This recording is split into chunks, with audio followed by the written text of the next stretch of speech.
balita na ika'y mawiwili. Mga nagbabagang kamao, mga buksi. So mga par, matapos nga po naging weigh-in sa pagitan ni Naoya Inoue at ng Irish boxer na si Teji Doheny, kung saan mga idol, sa naging selection ng fighting gloves na gagamitin ng dalawang fighter. Si Inoue po gagamit ng signature gloves nito na winning gloves, habang si Teji Doheny naman mga boss, everlast ang tatak ng gloves ang gagamitin. Wala naman naging issue sa pagpili ng gloves mga idol, hindi katulad sa nangyari dati sa laban ni Inoue kontra sa ating Filipino Flash Nonito Donaire Jr. na hindi nasilyado ang boxing gloves bago pa ito piliin ng Pinoy legend. At syempre mga idol, sino ba naman ang makakalimot sa parehong reklamo ni Stephen Fulton sa kanilang unification fight ni Inoue halos 2 years ago na. At ngayon po mga idol, wala namang problema sa dalawang fighter. Wala namang problema sa dalawang fighter sa gloves na gagamitin nila bukas. Pero may mga boxing fans pa rin talaga mga idol na nag-comment dito na tila manipis yata ang gloves ni Inoue kumpara kay Doheny. Tugma ito mga idol sa naging komento dati ng Angas ng Pinas General Casimero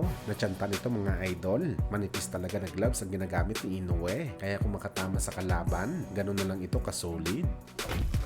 Samantala bukod sa bakbakan ni Inoue at Doheny bukas ng gabi mga idol, mauna po natin mapapanood ang laban ng WBA regular super lightweight champion Ismael Barroso. Makakalaban nito mga idol si Andy Herauka, isang undefeated prospect ng Japan, kung saan sa naging weigh-in nila mga idol, pareho po sila tumimbang ng 134.75 pounds. Pero kung titingnan naman natin mga idol sa katawan ng dalawang fighter, parang isang suntok lang titiklop na itong si Barroso. Pero wag ka mga boss, delikado din kalaban si Tatang Barroso. Kahit 41 anyos lang edad nito mga idol, marami na rin ito tinumba ng malalaking pangalan. Kabilang na nga dito mga idol, ang dating kampiyon si Rolando Romero.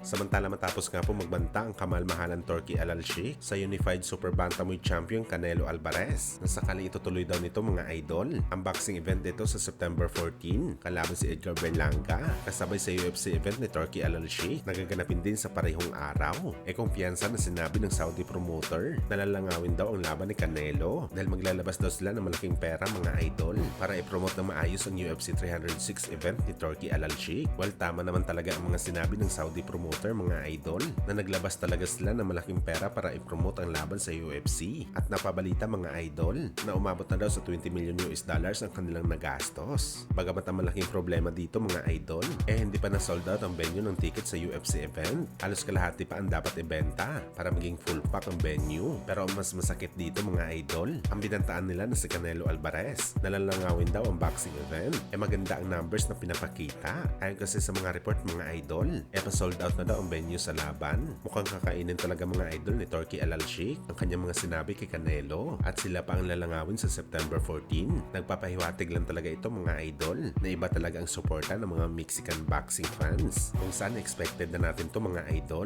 na masasold out talaga ang laban ni Canelo sa September 14 kahit sino man ang kasabay nito na event. Dahil kung mapapansin nyo mga idol, sinasakto talaga ni Canelo na lumaban sa mga araw kung merong celebration ang mga Meksikano. Sa buwan ng Mayo at September lamang ang laban ni Canelo. Ito nga po mga idol ang Mayo 5 na holiday sa Mexico. At ang buwan naman ng September, Independence Day naman sa bansang Mexico. Kaya nagkamali talaga ng tiyanta si Turki Al Sheikh sa bagay na sasapawan nito si Canelo pagdating sa numbers sa live audience.